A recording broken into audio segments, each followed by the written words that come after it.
Hallo ihr Lieben, hier ist eure Elke. Ein Blättchen liegt auf dem Tisch, holla die Waldfee.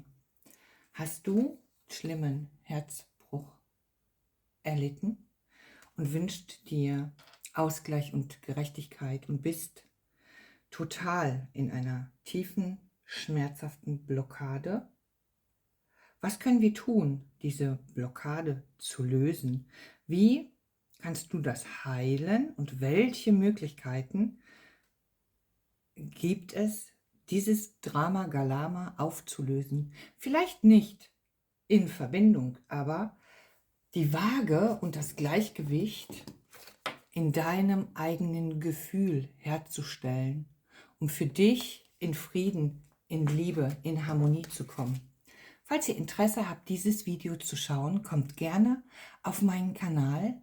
Alles Liebe, bis bald, bye bye, eure Elke.